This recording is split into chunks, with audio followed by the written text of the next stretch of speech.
Esto es La Entrevista con Raúl Valladares. Los índices de educación en Honduras continúan siendo bajos. La pobreza, pandemia y otros factores mantienen a un importante porcentaje de la población escolar fuera de las aulas de clases, y de los que logran alcanzar un cupo en el sistema público, no todos logran terminar el año. Pues si desde antes el país se enfrenta a esta problemática, la deserción no se logra reducir, y pese a los esfuerzos, según recientes informes, casi 500 niños y jóvenes por día dejan de estudiar. Un documento de la Asociación para una Sociedad Más Justa señala que para junio de 2022, el 30% de los centros educativos en Honduras estaban cerrados, pese a las directrices que giró el gobierno de volver a la presencialidad. Sin embargo, aún es común escuchar que en los centros educativos tienen segmentados por días la asistencia a las aulas, mientras que algunas instituciones mantienen una jornada híbrida con enseñanzas en la modalidad virtual. La pandemia de la COVID-19 orilló a la impartición de clases virtuales. No obstante, lo que para algunos era una solución, para otros significó ser excluidos del sistema educativo, ya que al no tener su familia los recursos suficientes, los educandos no tenían acceso a internet. Esto conllevó a que solo 2 de cada 10 personas en edad escolar se mantuvieran recibiendo el pan del saber, ya que tenían conexión a la web, según el ASJ. Asimismo, los datos indican que al año se pierden un estimado de 98.198 estudiantes del sistema educativo, adicional a los que ya estaban excluidos, lo que debería llamar la atención de las autoridades, porque Honduras, de acuerdo al mismo estudio, cuenta con las peores calificaciones, puesto que los jóvenes hondureños de 15 años muestran un retraso respecto al promedio de América Latina. Informes oficiales señalan que desde el 2021 hasta mayo de 2022, un total de 55.072 escolares están fuera del sistema de educación pública después de que tomaran la ruta migratoria, y la Secretaría de Educación, a través de asuntos técnicos y pedagógicos, reconoce que deben revertir esta severa situación de altos niveles de riesgo y abandono escolar. El momento que atraviesa la educación hondureña no es la mejor, pues la sociedad civil calcula que solo 3 de cada 10 estudiantes que entra a primer grado finaliza el bachillerato, y solo 2 de cada 10 llegan a la universidad, y para evitar que esto continúe, se recomienda disminuir el abandono escolar, especialmente en tercer ciclo de básica y nivel medio. Igualmente, el 67% de los padres de familia cuyos hijos no quedaron excluidos consideran que sus pequeños aprendieron muy poco o nada durante la modalidad virtual, y en la misma encuesta mencionan que en 2021 recibieron menos de 8 horas de clase durante la semana, cuando deberían recibir 25 horas, dice el informe. Semanas atrás, un repunte de casos de COVID-19 obligó a varios centros educativos a tomar acciones como suspender de forma momentánea las clases presenciales, pero las autoridades persisten en continuar con las clases en las aulas y evitar que la educación permanezca estancada.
Buenos días, gracias por estar con nosotros. Hoy es 9 de agosto Estamos desde Tegucigalpa, Honduras, en Canal 11 y Radio Visión Honduras.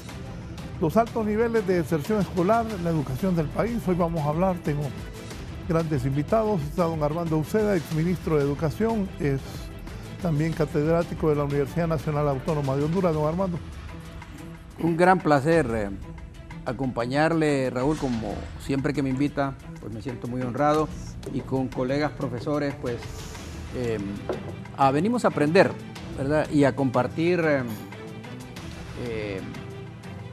experiencias, ver cómo está la situación y hacer las críticas constructivas a la par del reconocimiento de los avances. Gracias por estar aquí. El presidente del COPEN también, don Joel Navarrete, bienvenido. Mucho gusto, bienvenido el viceministro, el doctor Armando Uceda. Licenciado Raúl, es un gran placer poder exponer nuestro criterio, nuestros puntos de vista en un tema tan delicado, un tema de país como es la deserción escolar. Gracias también por estar aquí el señor subsecretario de Educación, viceministro, don Edwin Hernández, bienvenido. Yo le digo al ministro Esponda ahora que es ministro, pues bienvenido también ahora porque está del otro lado. Viceministro, bienvenido. Muchas gracias, buenos días. No, Raúl, estamos del mismo lado que tuvimos que estar siempre, ¿verdad?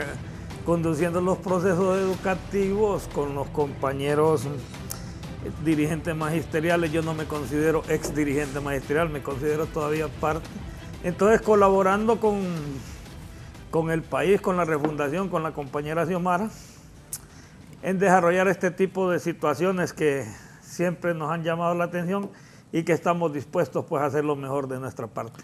Usted está como yo siempre me considero un periodista deportivo también. Bien, ¿cuáles son las edades en las que más deserción hay en Honduras? Acordémonos que vino la pandemia y nuestros niños son el futuro del país. 2 años de pandemia, creo que la actual administración está haciendo un esfuerzo. El esfuerzo debe ser más grande para recuperar la educación. Doctor Uceda, ¿cuáles son esas edades que más deserción hay en Honduras? Mire, el momento crucial, le diría yo, de la educación es el momento en el cual el niño ingresa a primer grado, en el caso de los niños más pobres, y la gente de clase media en que inician en el kinder, porque se empieza un proceso de socialización que si el niño se baja de ese proceso, la condena es dura, mayor. Y lamentablemente el niño pobre que tiene que bajar de una aldea a una escuela, a veces por seguridad de sus padres no lo pueden mandar a la educación inicial, y ya eso antes se miraba la educación inicial como un lujo, fíjese, pero constituye un paso fundamental. Ahora, la expulsión del sistema se produce cada año. Hay una pirámide, Raúl. Cada año se va expulsando niños y niñas del sistema educativo, ¿verdad? Y tenemos inclusive las cifras que muestran que esa pirámide es fatal. Es decir, el golpe duro lo recibe el niño cuando se da cuenta que no puede pasar de 6º grado los niños a primer curso, porque ahí la barrera económica es tan grande que el sistema no está preparado, no tiene la infraestructura, no tiene el presupuesto y ve natural expulsar del sistema al niño a esa edad. De hecho, hasta culturalmente se decía, yo los hipotes ya logré sacar la primaria, como quien dice, ya con esto ya terminé. Entonces, ese es un momento crucial.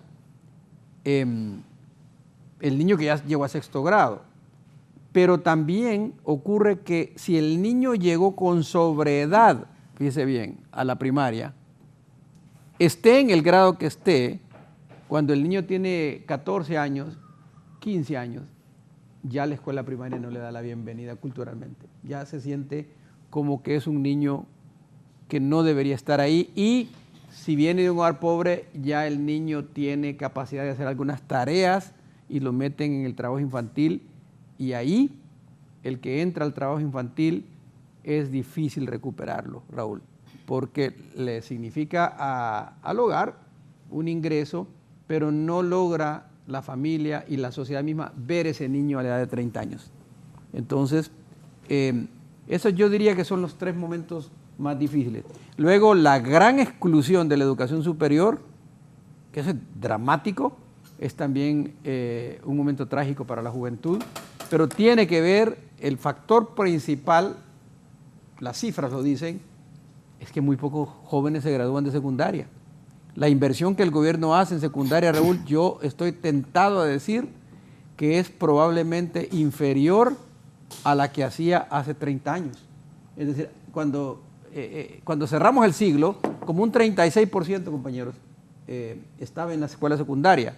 Y si usted va a ver las cifras ahorita, antes de la pandemia, ya eran dramáticas, y ahorita la gente habla de la preocupación del niño en primaria, está bien, en educación básica, pero la preocupación del joven que está en la escuela secundaria y no puede continuar, ese está en la encrucijada de buscar un trabajo o el atractor de la delincuencia. Entonces, fíjense que la gente no lo entiende así, ¿verdad? Que invertimos en educación y que todo se ve en salario.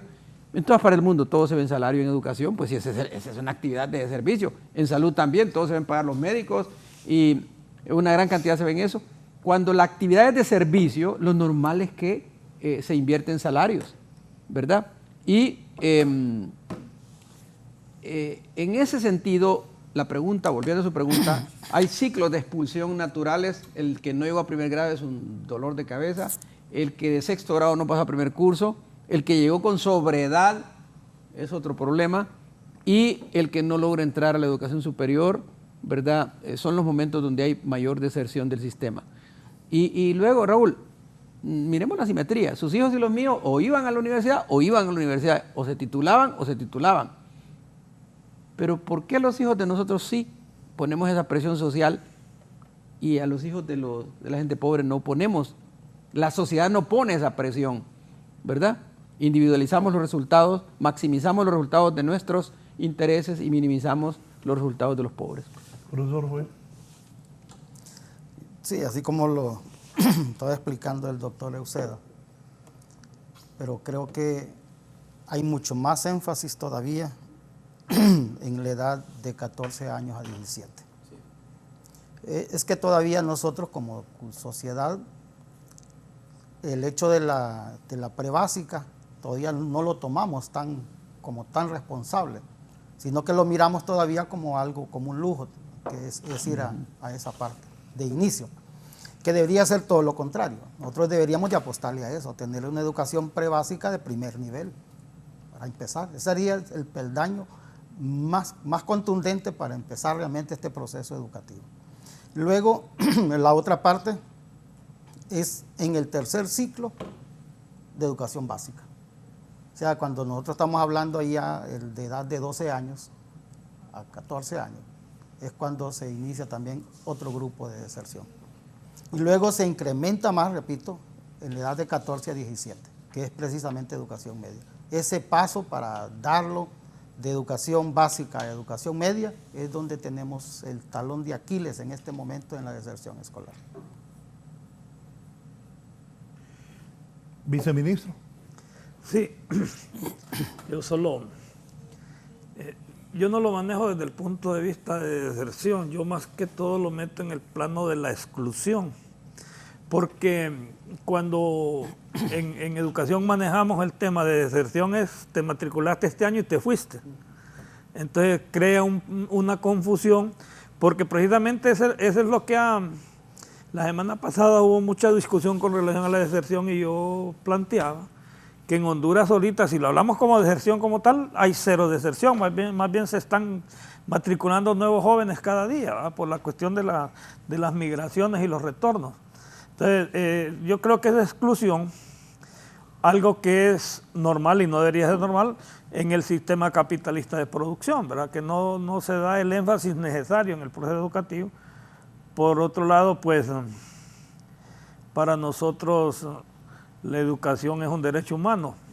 para salirnos un poco del servicio, de que la educación sea un servicio, porque es un planteamiento neoliberal, hablar de la educación y la salud como un servicio. Entonces por ahí nos quisieron meter aquellos PSM que tuvimos que derrotar en las calles, porque hablaban precisamente de la educación como un servicio y la salud como un servicio. Por el otro lado, hay una cuestión con relación a la exclusión que sí se aumentó prácticamente en tiempos de pandemia, porque al no haber actividad escolar, los hipotes y las hipotas se dedicaron a la producción, ¿verdad? Entonces eso le gustó mucho al papá, a la mamá, y prefirieron que el joven y la joven, el niño y la niña, perseveraran en la venta de su fuerza de trabajo, y entonces que vieron que era más rentable que el hijo participara en actividades productivas que estar participando en el proceso educativo. Mira, a mí este proceso de exclusión me preocupa actualmente en relación a prebásica, porque en prebásica es donde se nos motiva, donde vamos desde niñitos desarrollando nuestras aptitudes y nuestras actitudes. Mira, a mí me daría pesar ver un cipote dentro de 4 años, cuando tenga que hacer expresión artística, ya como asignatura. Si no tuvo desarrollo de motor fino, no tuvo desarrollo de motor grueso en prebásica, porque no estuvo, no va a tener esas habilidades que nos enseñaron en prebásica y que condujeron nuestra vida generalmente. ¿Dónde decimos la primera poesía, aunque sea de 4 palabras? En prebásica. Entonces, me preocupa más el hecho de que no se esté dando la cobertura que se necesita en prebásica en función de eso. Los futuros artistas del país, ¿dónde van a quedar? Vamos a tener menos pintores, vamos a tener menos actrices y actores. Entonces, en un país como el nuestro, que se necesita mucho de la cultura como factor de comunicación, sí nos preocupa enormemente la educación prebásica. Y por el otro lado, en estos momentos, digamos que en el campo estamos en la etapa de fumigación, ¿verdad? Y limpieza de la milpa y el frijolar. Estos hipotes se incorporan al proceso productivo, entonces abandonan, ¿verdad? Y estos son los de generalmente 7º, 8º y 9º grado que se incorporan de una forma u otra a la producción, y como ese daño colateral de la pandemia lo vamos a tener que arrastrar por mucho tiempo, y debe de venir una campaña general de Estado para promover la permanencia de los hipotes y las hipotas en el centro educativo. Doctor, yo estoy de acuerdo con él en algunas cosas. Él ha sido un luchador del magisterio, pero la tienen bien difícil ustedes, los que están al frente de educación. Sí. Muy difícil. Bueno, yo coincido con lo que está planteando el señor viceministro y nuestro compañero presidente del COPEN, pero hay que pasar de la denuncia a la acción, a la proclama y a que el sueño se haga realidad, porque eso fue lo que llevó a la alianza que encabezaba Doña Xiomara al poder. Entonces hay que hacer que los resultados aparezcan. No, yo le voy a decir algo.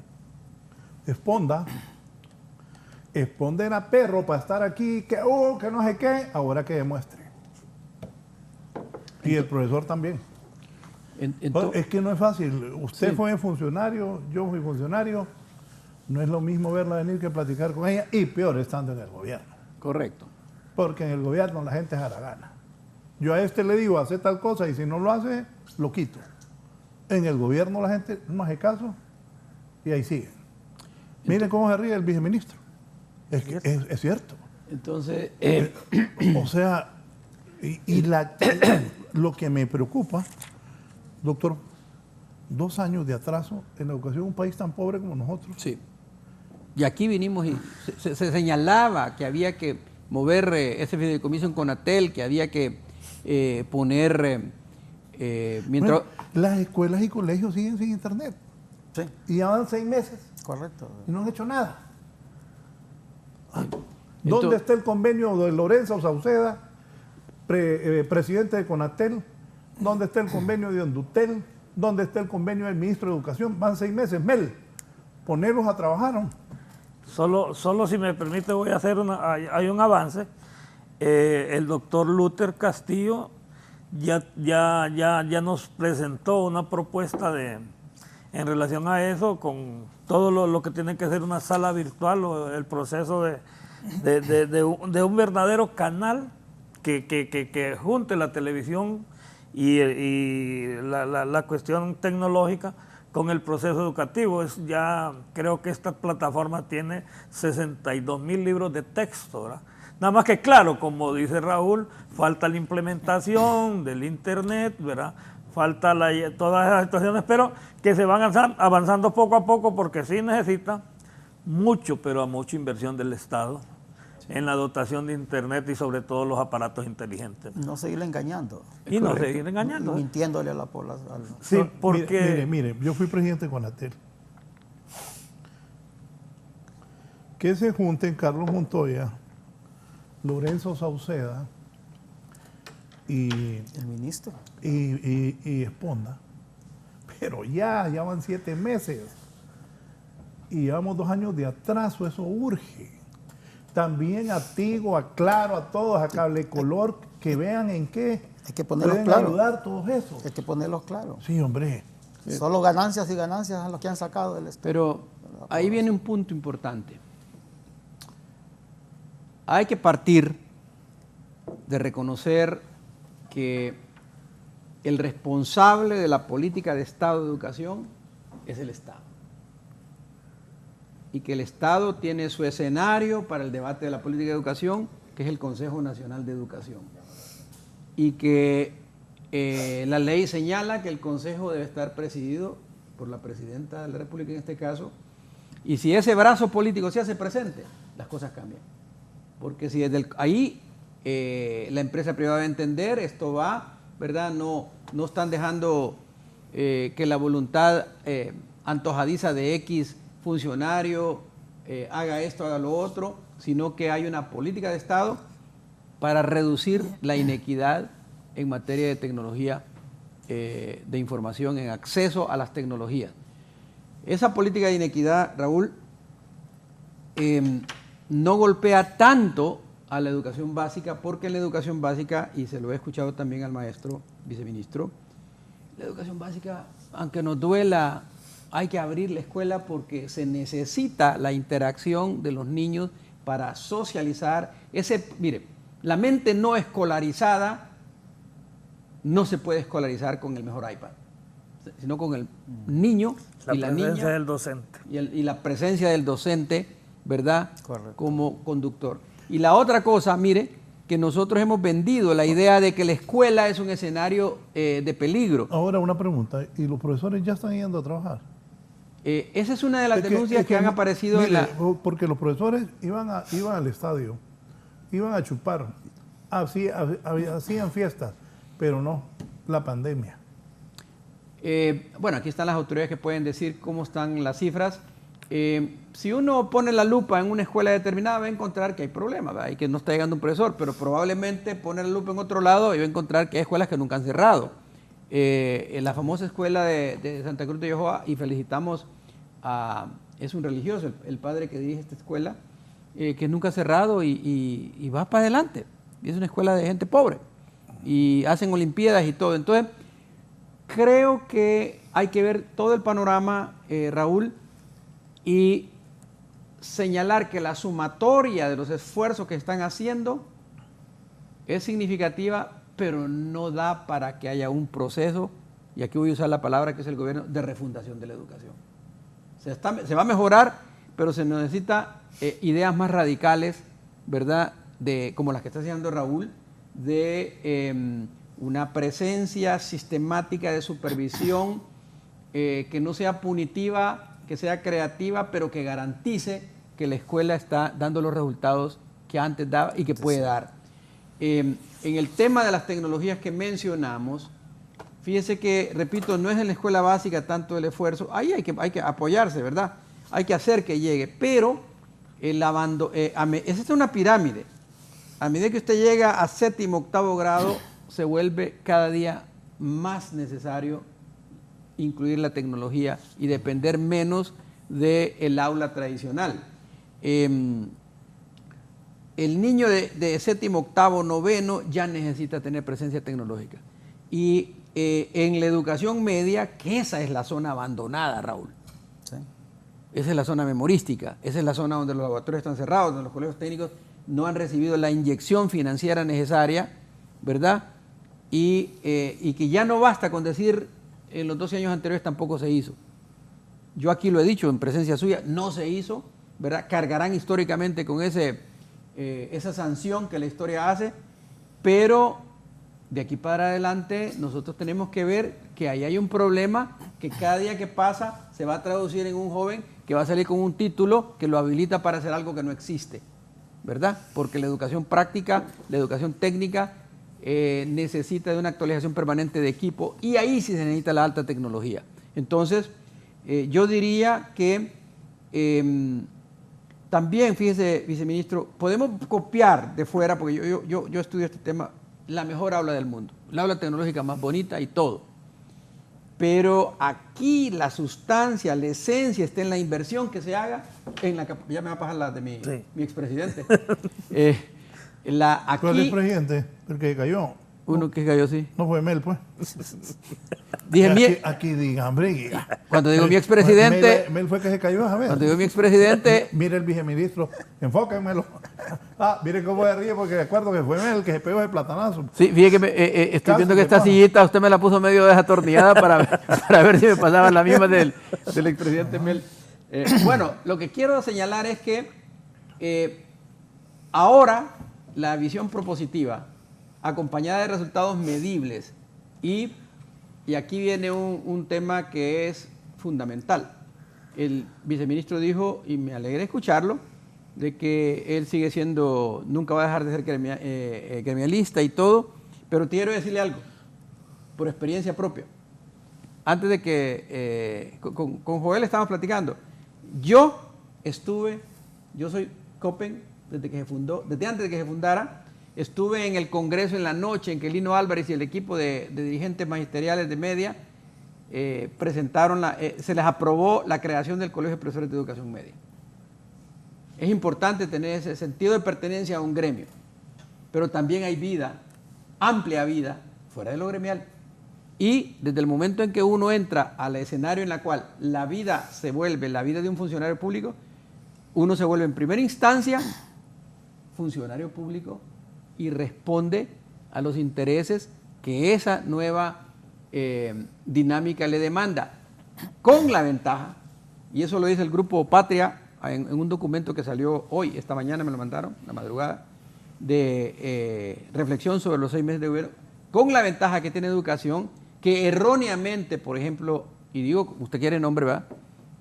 Una ONG ASJ ha señalado como una gran desventaja de que el ministro, usted, los directores sean exdirigentes magisteriales y que la niñez no tiene representación, o no sé, le entendí correctamente que el Estado no estaba representado. Eso es erróneamente, porque la ventaja que tiene es que ellos ya saben dónde está la fuente de la ingobernabilidad en educación y la pueden atacar con facilidad, porque pueden hablar entre pares con sus colegas que están dirigiendo y entender los problemas más rápido, sin ponerse en posiciones antagónicas, sino conciliando posiciones. Eso no quiere decir de que solo los intereses del gremio van a privar, porque eso no sería ético, sino que se van a respetar los intereses del gremio porque se conocen cuáles son los intereses del gremio y se sabe que hay un artículo en el Estatuto del Docente que dice, y recuerdo a Ramón Calix porque él fue de los artífices de esta idea, el abogado Ramón Calix, mire, los derechos de los docentes no pueden ser disminuidos, ignorados ni tergiversados. Punto. El que se inventó la frase, el estatuto es impagable, no sabe sumar y restar. Lo que es impagable es la deuda que se genera cuando no se atiende el sistema educativo propiamente. ¿verdad? Porque que yo sepa, ningún maestro se ha hecho millonario con los sueldos que paga el estatuto del docente. Entonces, pero eso me lleva, Joel, a decir, sí tiene una gran ventaja que sean dirigentes magisteriales, no tiene desventajas, pero tiene un compromiso más elevado porque no puede alegarse ignorancia del sistema. Bueno, Mire, yo creo que Joel, cuando perdón. se habla de una brecha tecnológica, se refleja en eso que yo le mencionaba. Ese paso, para llegar a noveno, hay ahí un 50% de alumnos que no lo logran. O sea, los datos están bien claros. 5 de cada 10 no logran llegar a ese noveno. Pero esa brecha tecnológica, ¿cómo podemos nosotros sacarla? Si tenemos el 73.6% de pobreza. Y ahí nos dice a nosotros también que solamente el 40% de los hogares tienen acceso a Internet. Y que menos del 20% de los hogares tienen acceso a una computadora. Y que también me está diciendo que el 40% en este caso no tienen cable. Y que el 30% no tiene televisor. Y que hay un 13% de la población que no tiene ni radio. Entonces, ¿cómo hacer posible para poder trabajar y reducir esa brecha tecnológica? O sea, ese debe de ser el esfuerzo. Y cuando el viceministro menciona al doctor Luther en la parte de tecnología, creo que es fundamental, pero también ahí es el esfuerzo enorme del gobierno para poder echar a andar, es dotar, en primer lugar, así como lo decía el licenciado Raúl, bueno, ponga que Carlos Olvin Montoya se reúna de forma inmediata con Daniel Esponda y los trabajadores. no, Convóquelos aquí, mire, y a este programa. Lorenzo Los Auceda. trabajadores, correcto, ¿verdad? Mire, ¿Por qué razón? Mire, vamos a seguirle diciendo. Mire, hoy es 9 de agosto Mire, Raúl. y nunca los tres señores se han reunido. 9 de agosto, por suerte aquí está el viceministro Edwin Hernández, Conatel, Ondutel y Esponda, Educación. Y ahí sienten a Tigo, Claro Cable y color. Cable Color, que ayuden. Porque ayer estuve hablando con el dueño de Cable Color. Y yo creo que ellos pueden ayudar. Claro. Pero hoy, 9 de agosto, no han hecho nada. Había una Y situación. esas son las contradicciones que habla, por ejemplo, ¿qué dice el viceministro o el ministro? Le manda un oficio a los directores de centros educativos, ¿verdad? Mira el viceministro, qué educado, antes era de... En ese oficio, ¿qué le dice? Suba la matrícula. ¿Hasta? Sí. Suba notas a los profesores. ¿Y con qué internet lo hacen? Con el internet del profesor. Sí. ¿Ya? Para el centro educativo. Así hemos estado. O sea, no es que tampoco es algo nuevo, así hemos estado. O sea, en ese momento necesitamos dar ese salto. Sí. Ahora que hay una situación, Joel y compañeros, es que, como decía el doctor, en este gobierno de la Secretaría de Educación tenemos una virtud, lo puedo decir así como una virtud, que no nos hemos fijado en los últimos 12 años. A nosotros nos colocaron ahí y tenemos que ir de ahí en adelante. Exacto. Lo que hicieron o dejaron de hacer los otros será responsabilidad de ellos y lo juzgará la historia. Entonces, tenemos la ventaja de que no andamos buscando culpables para nada y no estamos en eso. Ahora, tampoco estamos en la etapa de antagonismos con la dirigencia magisterial. Ya hoy llevamos 7 meses y todo lo hemos resolvido en la mesa del diálogo. Eso sí es bueno. Y no ha habido un movimiento, más que los que nos quisieron hacer al principio, los heredados, ¿verdad? Exigiendo situaciones ilegales que les habían dado. Y ellos tenían derecho a hacer la fuerza, pero motivados ya cuando usted mira una toma de casa presidencial con carpas y comida, alimentos, pero no alimentos de los que comemos nosotros en la movilización. Precisamente, comían. Sí, precisamente hoy, y eso es un anuncio para mí, que lo recuerdo mucho y con mucho cariño. En el 2006, un día como hoy, logramos la más grande victoria del magisterio, ¿verdad? En el gobierno de Mel Zelaya. Lastimosamente yo fui víctima de la represión ese día y tengo 16 puntadas desde aquí, desde la frente hasta atrás. Un solo garrotazo me pegó un policía y me salvó la vida a mi hijo mayor, ¿verdad? Que se tiró encima para que le pegaran a él. Hace exacta, en el 2006, hoy. Entonces, en función de eso, nosotros, mire, hay una cuestión que sí estamos claros. esa educación tecnológica que debe ser más fuerte en séptimo, octavo y noveno grado.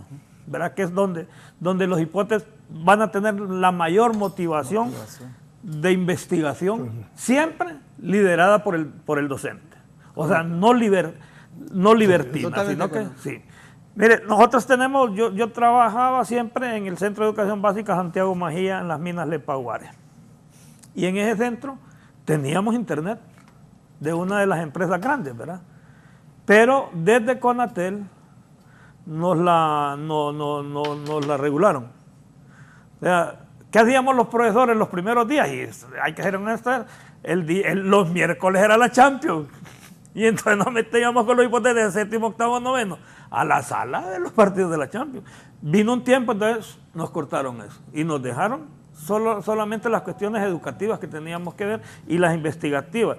Y por el otro lado, lo que sí estamos de acuerdo y que estamos obligados con el actual gobierno es ver cómo implementar los talleres diferentes en educación media para los bachilleratos técnicos profesionales, que tienen que cambiar la estructura, sí, ¿verdad? Pero ahí, por la parte técnica, ¿verdad? Tenemos hipotes que se gradúan de bachilleres técnicos en informática que no vieron una computadora en los 3 años. Correcto.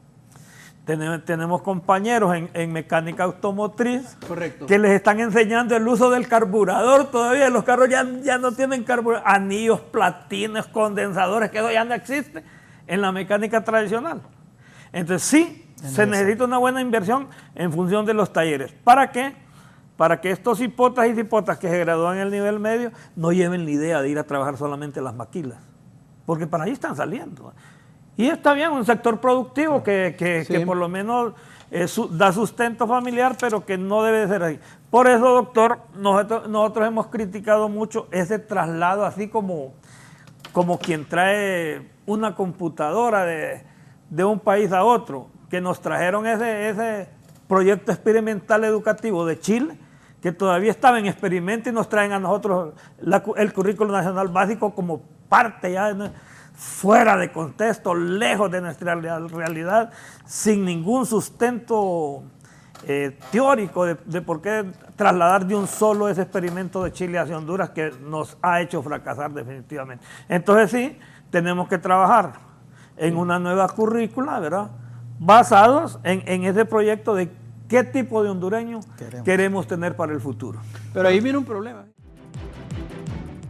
El presidente colombiano Gustavo Petro propuso subir los impuestos a los más ricos de Colombia como parte de un ambicioso proyecto de reforma fiscal, su gran propuesta legislativa con la que espera conseguir los recursos suficientes para hacer frente a sus promesas, incluido el combate a la pobreza. La reforma incluye una reducción de beneficios tributarios para los más ricos, impuestos para el sector minero y de petróleo y lucha contra la evasión. Además, propone la creación de un impuesto permanente al patrimonio o la riqueza para las personas que tengan bienes superiores a los 3.000 millones de pesos, equivalente a $690.000, a una tasa que arranca en 0.5% y alcanza el 1% para los patrimonios de 5.000 millones de pesos, equivalentes a 1.1 millones de dólares en adelante. El proyecto plantea aumentar del 10% al 20% la tarifa del impuesto sobre la renta correspondiente a dividendos o participaciones percibidas por sociedades extranjeras sin domicilio principal en Colombia. Este ha sido un informe para 11 Noticias.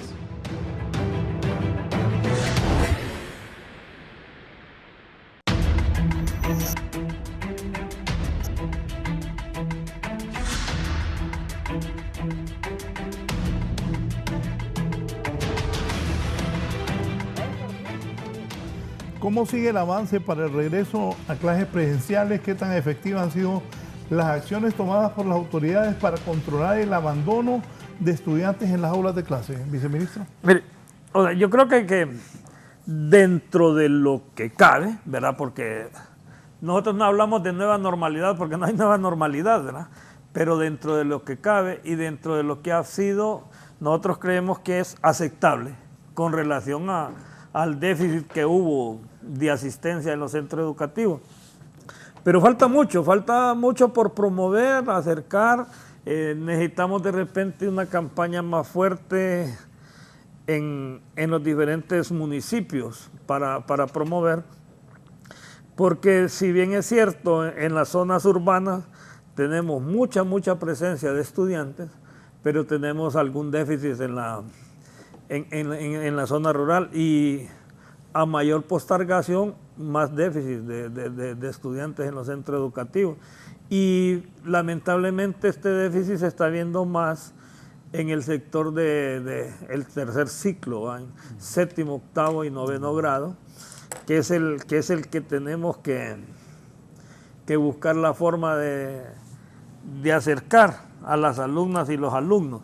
Y fíjate que nos preocupa también porque el mayor índice de falta de presencia en la escolaridad es de los varones, ¿verdad? Que ya de hecho están incorporados a la actividad productiva.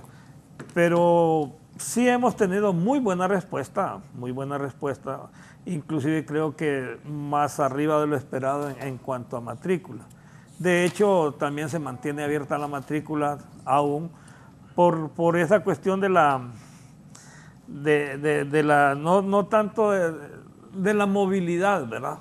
Porque mire, ahorita que estamos en esta etapa, que es la que más trabajadores lleva, que es la etapa de fumigación y de limpieza de la milpa y el frijolar, el cipote junto a su familia se mueven de una aldea a la otra buscando que haya trabajo. Oh. Pero estos cipotes también tenemos la ventaja de que entendemos y ellos regresan. Entonces el docente, que eso hay que admirarle a los compañeros docentes el esfuerzo que hacen, les da un trato especial, ¿verdad? Les da un trato especial para poderlos reinsertar a la situación escolar. Entonces, sí estamos un tanto, y debemos, creo yo, un tanto flexibles en el proceso educativo para motivar a estos muchachos y que se den cuenta también que, aunque en este momento decidan parar un poco su participación productiva, pero les puede ayudar más en el futuro el proceso educativo que una inserción temprana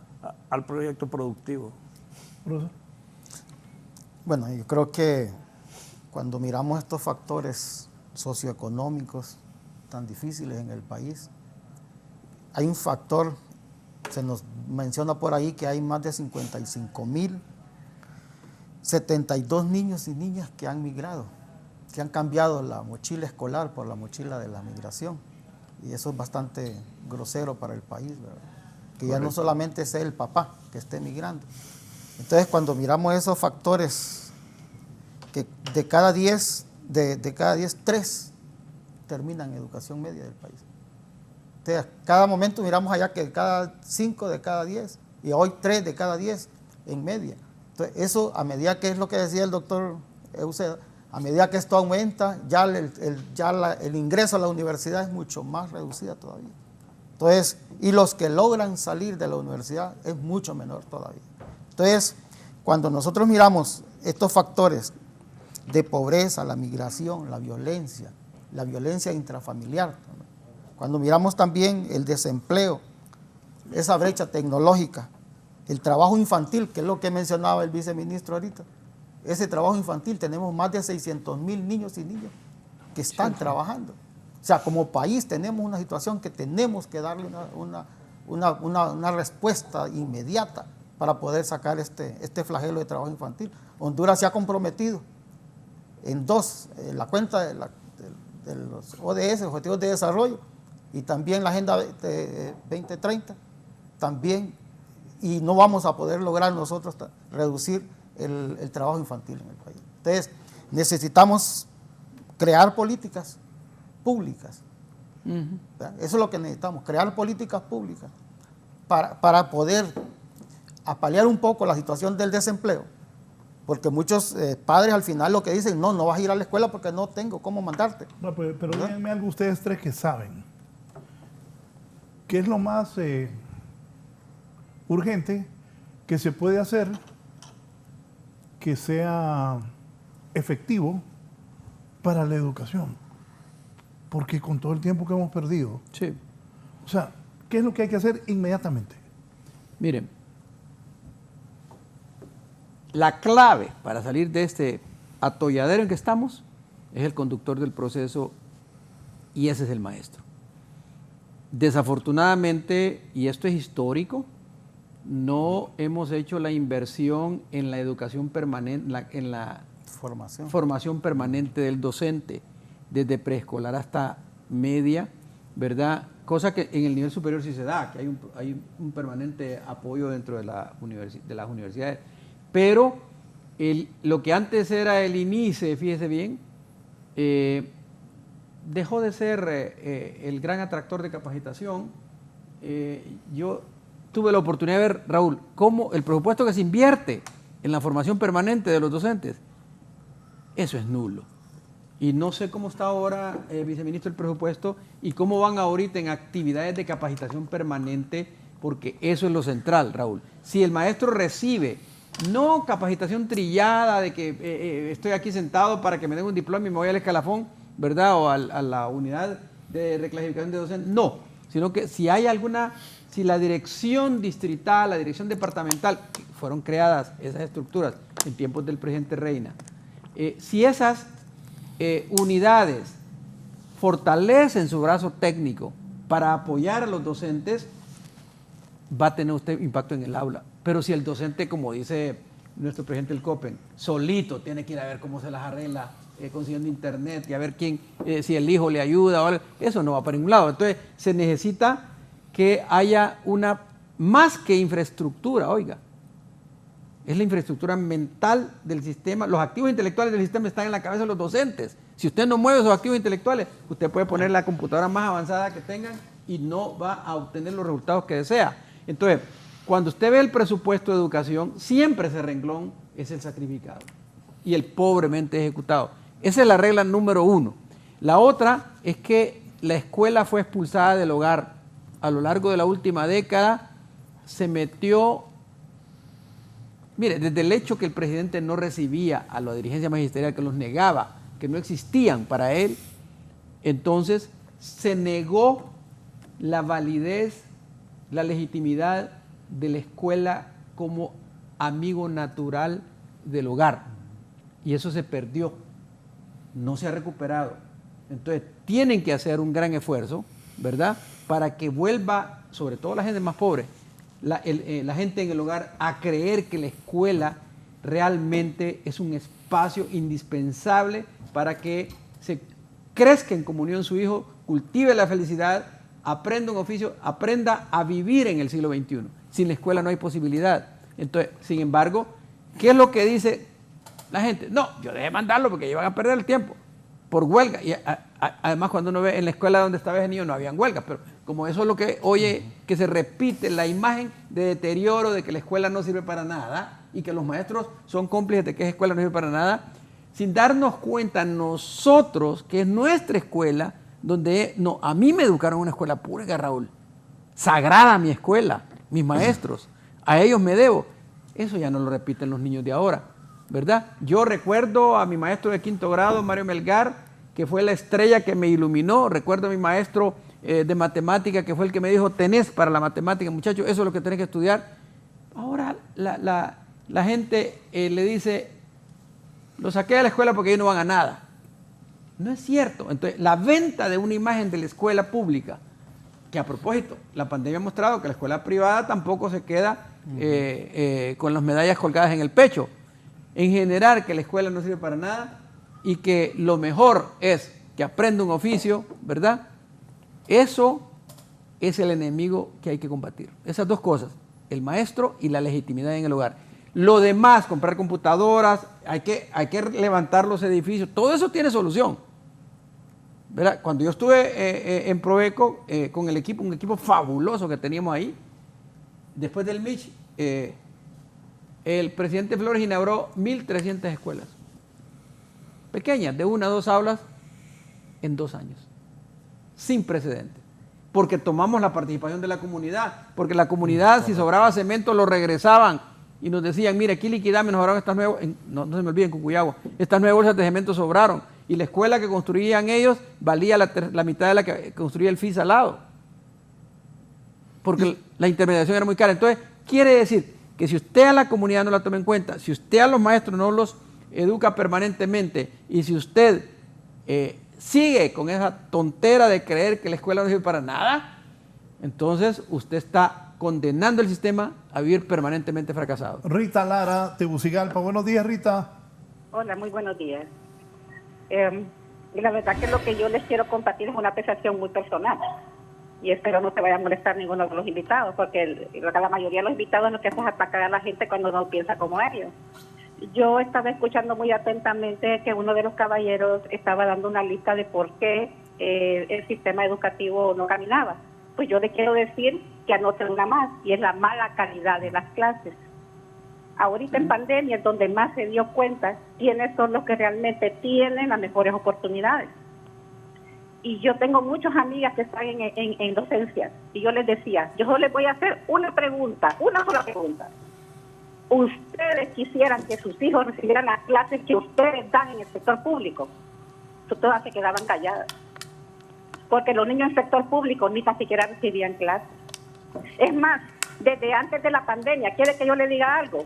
Quiero que me levanten la mano cuáles son los maestros que tienen sus hijos en el sistema público. Quiero que me digan. Mentira. La mayoría de los maestros, si es que no todos, tienen sus hijos en escuelas privadas. Y si los mismos maestros no validan la educación del medio donde trabajan, o sea, si yo como maestra en escuela pública no soy capaz de tener a mis hijos en la educación pública, si me pago una privada, entonces yo estoy diciendo de que el medio donde yo trabajo no llena las expectativas ni a mí misma para tener a mis propios hijos en escuela pública. Y no me digan mentiras. Ustedes mismos vayan, ustedes mismos Un celular.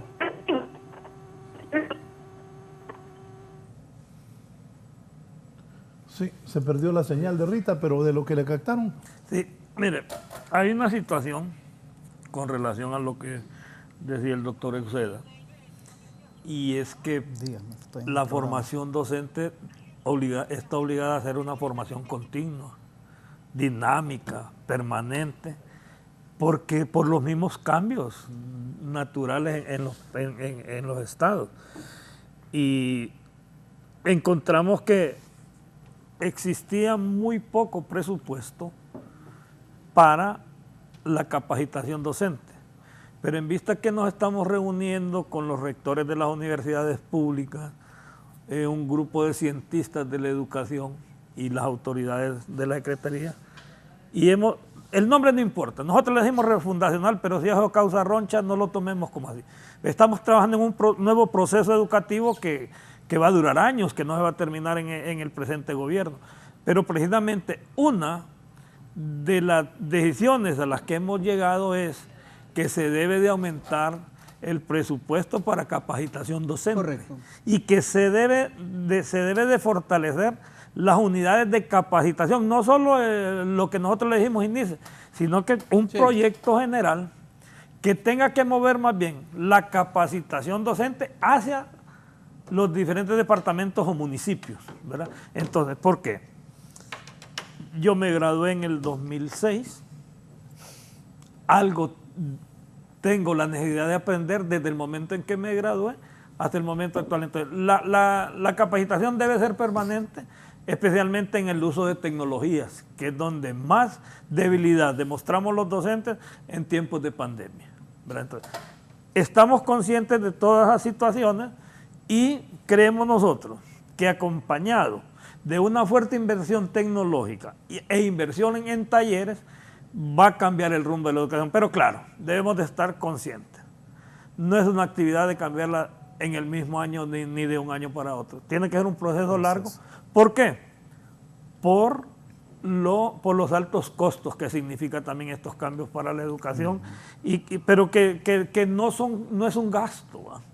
Que nosotros sabemos que cuando invertimos en el profesor estamos invirtiendo en los hipotes, en las hipotas prácticamente, porque son los beneficiarios directos de cuando los que tenemos a cargo un aula de clases nos capacitamos. Entonces, es un proceso que debe de ir, ¿verdad? Que lo debemos producir y que esperamos nosotros que se lleve poco a poco esa relación, la relación Producto Interno Bruto e inversión en educación debe de ser básica para cumplir con la con la obligatoriedad que tenemos como gobierno de dar una mejor educación a los hipotes y las hipotas. Francis Valladares, Danlí, buenos días. Buen día a todas las personas en el foro. Para empezar, quiero hacer referencia a lo que hablaba la participante anterior. Mis hijas, de 3 hijas que tengo, las 3 egresadas de la escuela pública. Ellas estudiaron en la escuela de aldea donde yo trabajé por 14 años, ahí egresaron de su 6º grado, colegio público, Escuela Normal España, y finalmente pues fueron a la Universidad Católica aquí en Danlí por no tener que movilizarse hasta Tegucigalpa. En segundo lugar, al señor viceministro, decirle que como docente, lo que estamos esperando, a mi criterio personal y lo que platicamos con muchos docentes, soy docente de primaria, y lo que estamos esperando es un plan de emergencia donde se priorice el ayudar a los niños en español y matemáticas, la lectoescritura y en matemáticas atender las operaciones básicas.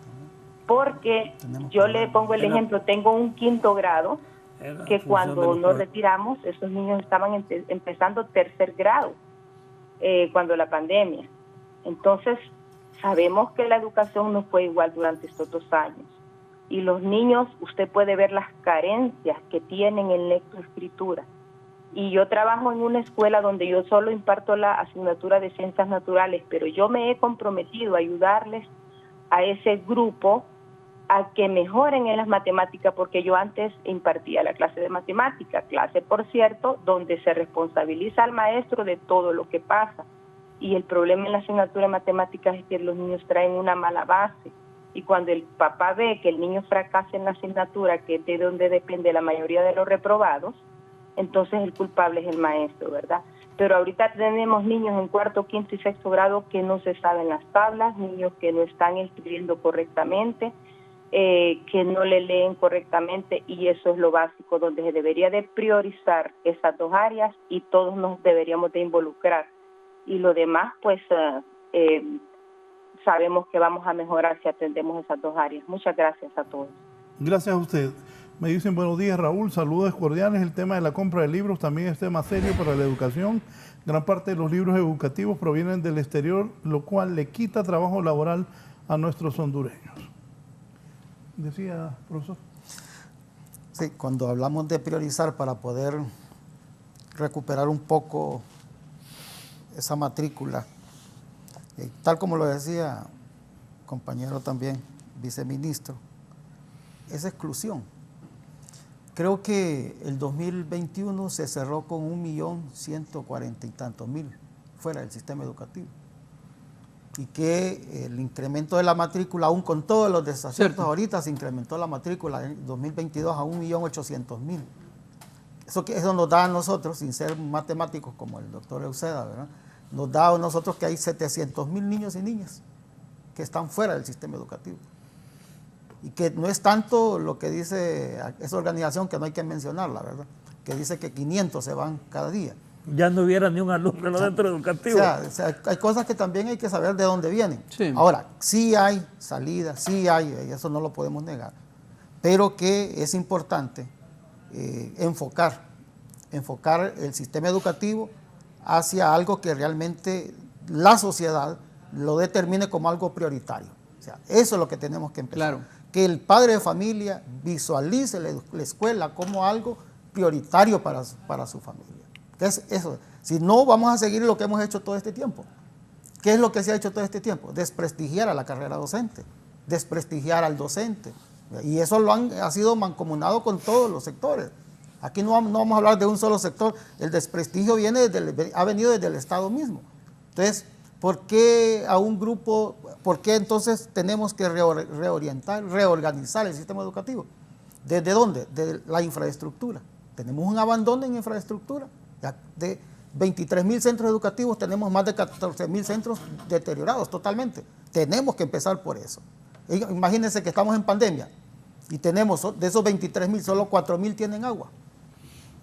Entonces, ¿cómo vamos a incentivar? Tenemos que incentivar primero a esa infraestructura. Tenemos que devolverle a dignificar la carrera docente.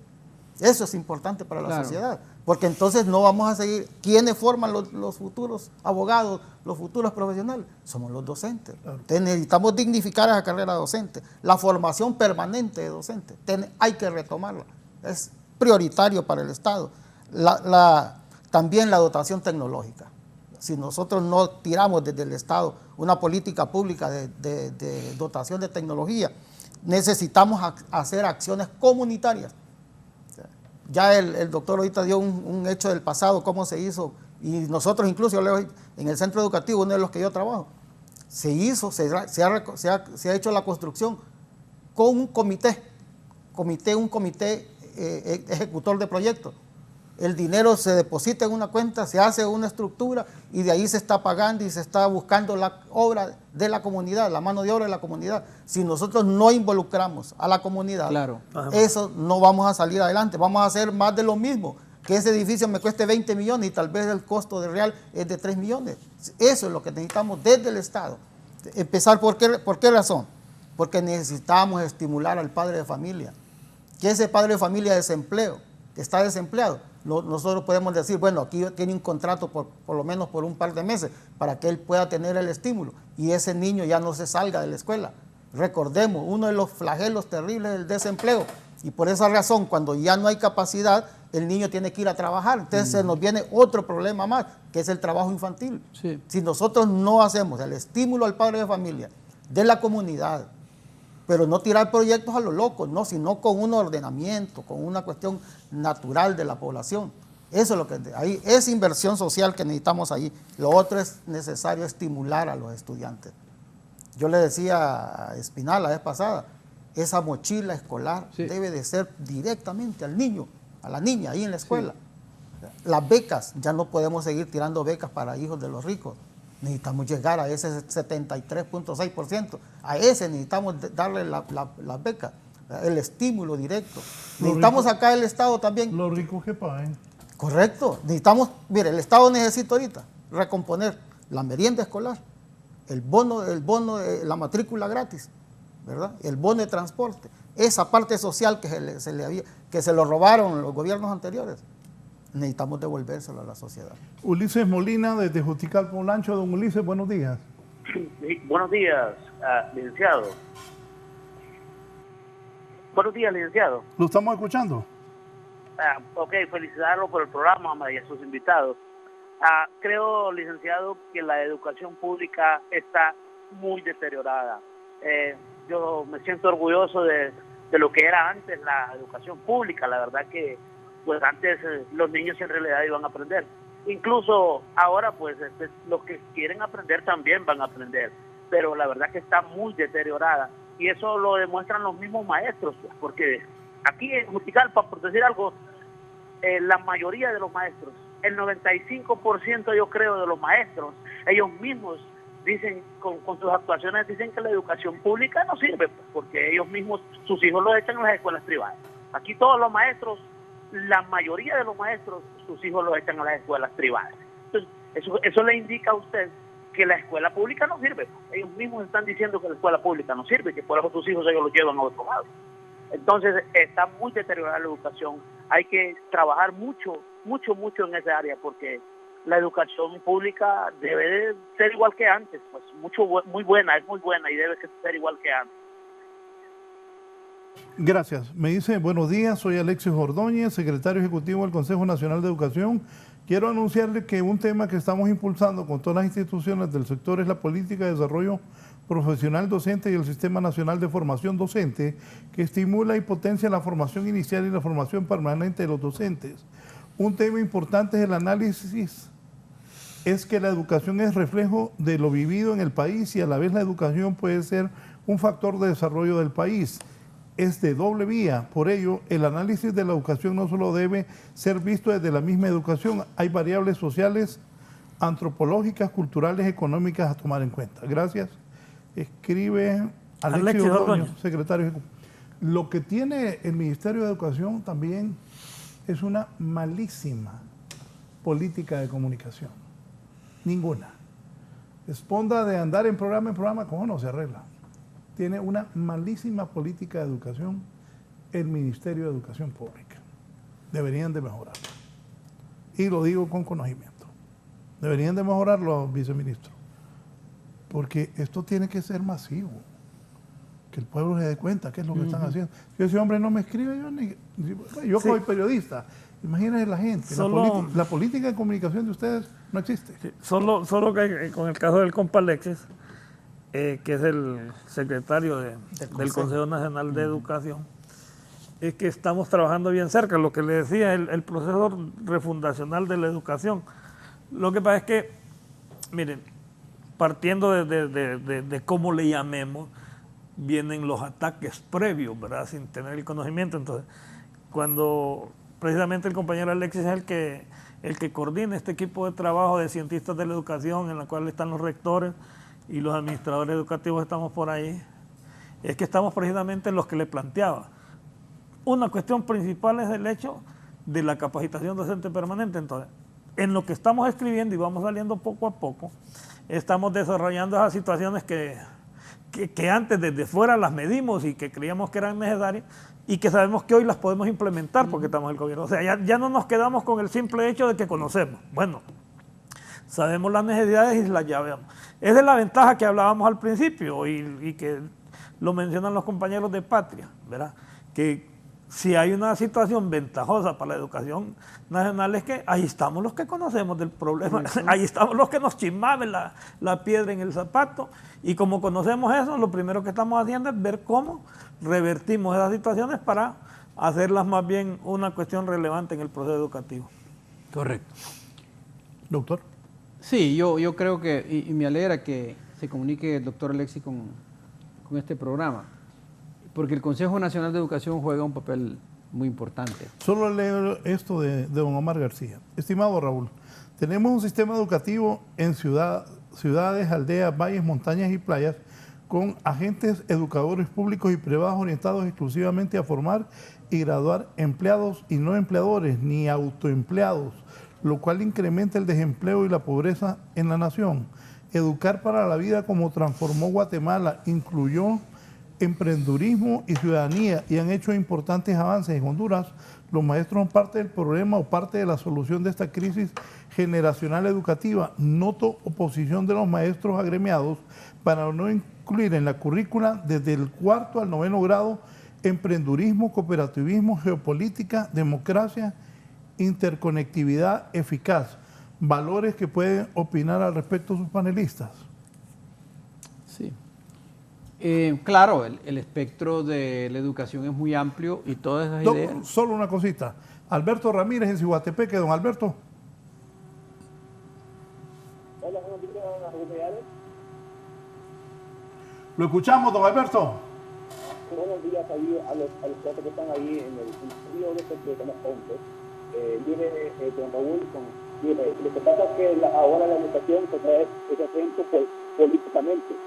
Por eso la educación ahora no prospera. Mire, yo soy un hombre campesino, entonces yo sé que el ministro y todo hacen el esfuerzo por cada día más mejorar la educación. Pero algo que le pido al ministro es que también ayude a nosotros que no sabemos si debemos escribir, como analfabetos, también que también mantener una comisión a las aldeas para que nosotros también podamos también recibir también una educación básica también, porque no solamente cultivar, sino tener una educación básica también. Así que le agradezco por su llamada y le tenga un lindo día. Gracias, doctor Uceda. Sí, le decía que el Consejo Nacional de Educación juega un papel muy importante.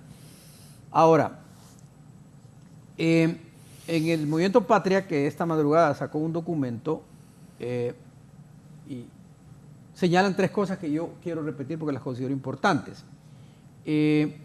La gestión en este momento ha estado centrada en el anuncio que hizo el gobierno de que hubiesen clases presenciales. Sí, pero ¿quiénes son esos del Movimiento Patria? No, es un grupo de pensamiento crítico donde yo lo conozco, hay un buen grupo de intelectuales que conocen. Está Rodolfo Pastor. Rodolfo Pastor está ahí. Doña Juliet. Ahí están. Está Salvador Moncada incluso. Está Salvador Moncada, el rector Raudales, Julio Raudales. Yo soy miembro del Grupo Patria. Pero lo que quiero decirles es que ellos señalan que el gobierno arrancó con 3 cosas fundamentales. El retorno a clases presenciales, lo que usted dice, falló en la comunicación de prensa, porque no es con un acuerdo ministerial que salen corriendo los maestros a dar clases. Entonces los anticuerpos se reactivaron. Sin embargo, paulatinamente logró enderezar y, como lo dijo el señor presidente del COPEN, las metas que tenía el gobierno no se cumplieron, pero se avanzó en la matrícula. Sin embargo, el déficit continúa siendo estructural.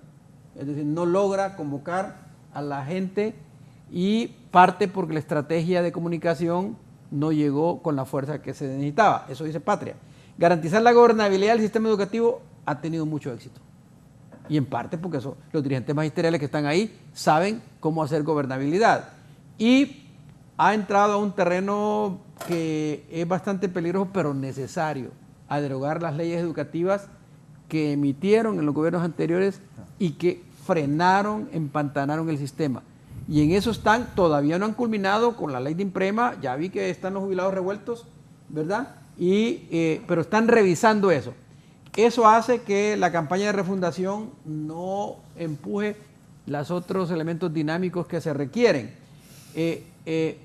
Son metas intermedias, dice Patria, pero invita el Grupo Patria a que reconozcamos que el estado de los centros educativos continúa, como lo dice el presidente del COPEN, en estado precario. Y que la velocidad con que anunciaron que se iba a lograr recuperar no se está logrando porque la ejecución presupuestaria no está llegando a la velocidad que se requiere, y eso es otra complicación. La merienda escolar no llega todavía a los estudiantes en las cantidades que se prometieron, y la falta de texto y materiales educativos que denunciaron los padres de familia acá son demanda pública. Esas tres cosas quisiéramos decirle, el Grupo Patria les dice, continúa precario el estado de la escuela pública. La merienda escolar no llega, no hay textos y materiales educativos en abundancia, y para que en el mes de enero próximo tengamos una escuela que la inaugure la presidenta sobre montañas de libros, ahorita hay que comprar los libros, ¿verdad? Esas son, y luego la campaña de vacunación anti-COVID no se hizo con la presión necesaria, y eso no es culpa de educación, y en consecuencia el ausentismo fue pronunciado al inicio. Entonces, el Grupo Patria dice, el retorno a las clases presenciales es clave de éxito. Claro. Me dice aquí la abogada Larisa Barahona, saludo a Denis Zapata, que ha venido desde Miami. Gracias por estarnos viendo, compañeros desde San Miguel. Saludos, Denis. Buen día, dice la abogada Larisa Barahona del Colegio de Abogados. Raúl, excelente programa. Los educadores, la educación es fundamental para el desarrollo de Honduras. Felicito a don Armando y es bueno que asesore a las actuales autoridades. La abogada Larisa Barahona. Gracias, Larisa. Yo estaba leyendo el documento de Patria, claro, temprano en la madrugada, una leída así como rápida sin el respectivo análisis, ¿verdad? Pero hay una situación que entre las cosas que plantea es que, miren, ustedes no saben lo difícil que fue el llamado a clases presenciales, ¿no? Sí. Porque había mucha oposición al interior por las condiciones que se estaban dando. Pero en una situación de esas, de que si llegaste para no hacer nada, mejor no llegues, nosotros dijimos, este es el momento de las clases presenciales. Sí, sí, sí. Y era un paso que era urgente darlo, si no hubiera sido peor la situación actual. Si bien es cierto, vamos caminando poco a poco y desarrollando los procesos presenciales y que tenemos nosotros algunos problemas de hecho, que de los que ya comentamos y que no vamos a repetir, tenía que ver también con eso de que... Pero quizás, viceministro, con respeto, lo que Raúl está planteando es lo que hizo falta, la estrategia de comunicación, porque comunicación no... Si la comunicación es espontánea, su efecto es impredecible. ¿Quiere que le diga algo? Si es sistémica, y aquí está planteado. Mire, yo le voy a decir algo. Bueno, perdón, ya lo interrumpí, disculpe. Sí, no se preocupe. Viceministro, mire, hay un canal del Estado, por cierto, tuve que pagar 120.000 empiras de mi bolsa porque el Tribunal Superior de Cuentas me castigó porque no entregué el canal del Estado. Imagínense, ¿qué tal? Que se lo quitaron, no que no le entregó. Óigame, si yo era presidente de Conatel y yo hablé con el presidente Zelaya, mira que quieren quitar el canal, no lo des. Hablé con Pepe Lobo y Elmin Santos, que eran los candidatos. Entonces, ¿cómo le van a quitar el canal del Estado? Al final a mí me tocó pagar 120,000 empiras de mi bolsa para que no nos quitaran el canal del Estado. Ese canal del Estado, no, ahí no dan clases. Hay que retomar que los canales, aquí en DTV, dábamos 1 hora de clases. Eso, pero tienen que tener una buena producción, tienen que traer gente profesional que haga eso. Que se dedique a eso. No hay comunicación en educación. Y como hay problemas, yo he visto gente humilde que no tiene este tipo de teléfonos tratando de ayudarle a sus hijos, viceministro. Y usted lo sabe, usted es un hombre que tiene lucha a lo largo de este tiempo. Eso nos falta. Y hemos perdido 2 años. Sí. Y le voy a dar sus puntos a Daniel Esponda, el ministro de Educación. Él está tratando con el equipo, pero tienen que hacer todo eso. Y la comunicación, ahora todo el mundo anda un teléfono. No sé, tienen que traer especialistas, gente que sepa, y montar toda una estructura mediática para que la educación bañe el país. Porque eso se ocupa. Esa es la realidad. Sí. En estos tiempos. Y el presidente Zelaya, y la presidenta Xiomara Castro, que tienen el deseo, hay que juntar a Lorenzo Sauceda, hay que juntar a Carlos Orbín Montoya, hay que juntar a Daniel Esponda, a los señores gerentes de Tigo, Claro y Cablecolor, a ver en qué pueden ayudarle al país. Correcto. Con esto de la educación. Fíjate que coincide con lo que dice Patria.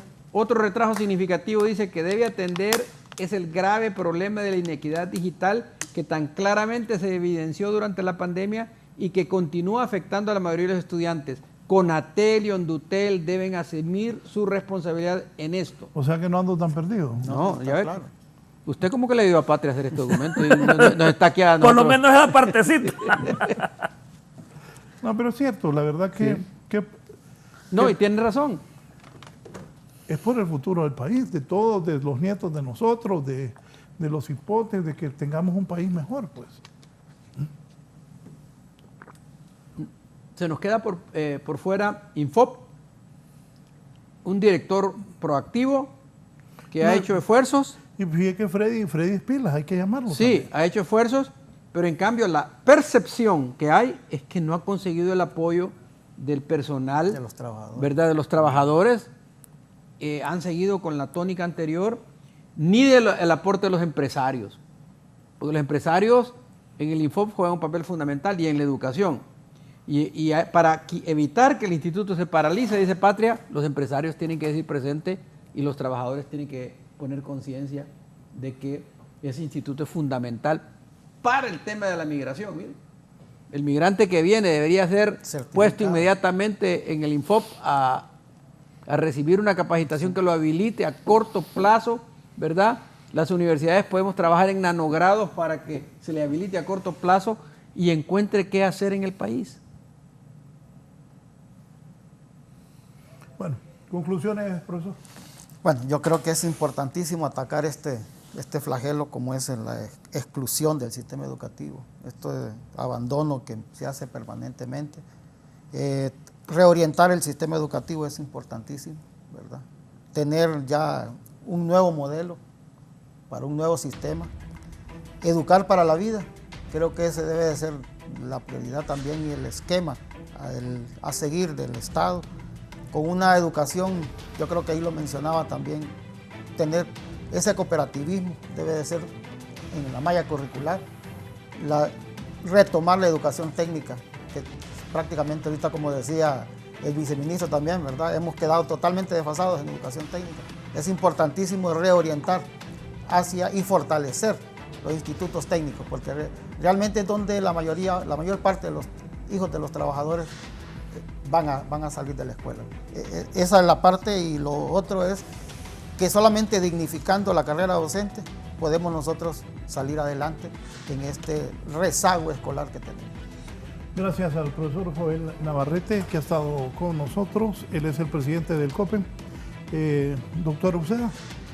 Bueno, me está diciendo una maestra acá que por favor nos recordemos que en medio de la pandemia la producción de videos educativos por parte de docentes por iniciativa propia, claro, ¿verdad?, está registrada y que debe utilizarse. Yo creo que una de las cosas que he aprendido en este programa, Raúl... Le voy a contar algo. Yo varias veces he pasado algo que me encontré en internet. Vi unos niños que caminaban como 5, 6, 7 kilómetros en Perú. Pero yo decía que en Honduras es igual. Sí. ¿Ah? Entonces todo eso, ojalá que las autoridades tengan el apoyo de las empresas privadas y de las empresas estatales para poder masificar la educación. Sí, y algo que aprendí, que me pareció bien de este programa es que de manera amigable con los compañeros ya dejamos de hablar, ya sabemos que lo fatal que pasó en los últimos 2 gobiernos en educación. Pero ya demos el paso adelante y ahora me encantó mucho escuchar al señor viceministro señalar, bueno, el pasado ya no es, preséntese hoy, miremos hacia el futuro, qué vamos a hacer y ver cómo yo también me asfixié cuando estaba en el Ministerio de Educación, no crean, a veces siente que se ahoga uno de tanto problema. Nosotros, Raúl, estuvimos en el MICH, ¿se acuerda? Sí, claro. El MICH fue una cosa tremenda, pero salimos. Entonces, en conclusión también recordemos que hay experiencias de éxito en el pasado en la educación. En educación de adultos, Educatodos y Praleva, Educatodos es un programa de éxito. En participación comunitaria, Proeco en su forma original es un programa que realmente llega a la comunidad, que después fue distorsionado, que entraron a poner dirigentes políticos, eso hay que eliminarlo. Y luego en educación básica, mire, un amigo común nuestro, Mario Membreño, Regulo Mancía, que en paz descanse, Ibrahim Pineda, que en paz descanse, el sociólogo Mario Pozas, son los artífices de las raíces de lo que hoy es educación básica. Escribieron la documentación que al gobierno de Reina le sirvió para poner en perspectiva a la escuela morazánica, que después con las direcciones departamentales se trabajó, y es cierto, en el gobierno de Maduro se puso el planteamiento de educación básica en blanco y negro, ¿verdad? Pero tiene muchas raíces y hay que recoger todo eso, no hay que partir de cero porque no vamos a llegar muy lejos. Eso es lo que yo podría decirle, Raúl. Gracias, doctor Raimundo Uceda. Señor viceministro, Sí, yo creo que este foro solo ha venido a confirmar la tesis que tenemos nosotros como autoridades educativas en el hecho de crear una nueva propuesta educativa, coordinarla. Yo creo que todos los planteamientos propuestos aquí tienen mucho que ver con lo que verdaderamente se está haciendo y con las personas que verdaderamente están trabajando en este sentido. Yo creo que esperamos nosotros que ya para principios de enero del próximo año tengamos definida la ruta que vamos a llevar en ese sentido y que este equipo de cientistas de la educación van a seguir trabajando en función de, como decía el doctor y que en su momento fue criticado, que vamos a llevarnos todo el tiempo hablando del ciudadano que queremos para el futuro. Nosotros estamos planteando de que, en primer lugar, el ciudadano que necesitamos en el futuro es pensante. Exacto. Conocedor de su realidad, capaz de discernir entre una situación y la otra, pero sobre todo capaz de exigir lo que le corresponde. Hacia ahí estamos trabajando. Entonces, nosotros no nos vamos a, como ya tenemos definido el tipo de ciudadano, estamos orientando la currícula a ese sector y creemos nosotros que probablemente a principios de enero, a finales de este año, anunciemos ya la propuesta que tenemos. Gracias, me dice aquí Alfredo Montalbán. Me dice Alfredo: buenos días, Raúl, con todo respeto a las autoridades de educación, les vamos a creer que estamos avanzando en educación en nuestro país cuando no exista más escuelas unidocentes, que hay muchas en el interior del país, mientras tanto seguimos en lo mismo. Y las escuelas se van a construir cuando le quiten los 2 sombreros al director de construcciones escolares manejando el proyecto y citas y su oficina, y no se hace nada en ninguno de los 2 lados. Bueno, Aquí está don Benny Moncada. Raúl, aquí entre nos, la UPN, Francisco Moda está haciendo un buen papel en la educación. Qué bueno. La verdad que la idea es que mejore la educación. Y aquí, sumar. Sí, aquí estamos con la gente del gobierno, estamos con la empresa privada que ayude, las Claro, Tigo y Cable Color, que se junten los de Conatel, Lorenzo Sauceda, que se junte Carlos Orvin Montoya, que se junte Daniel Esponda para empujar y avanzar. Eso es lo que ocupamos en este país, que nuestra gente sea educada. Buenos días, gracias, que estén bien.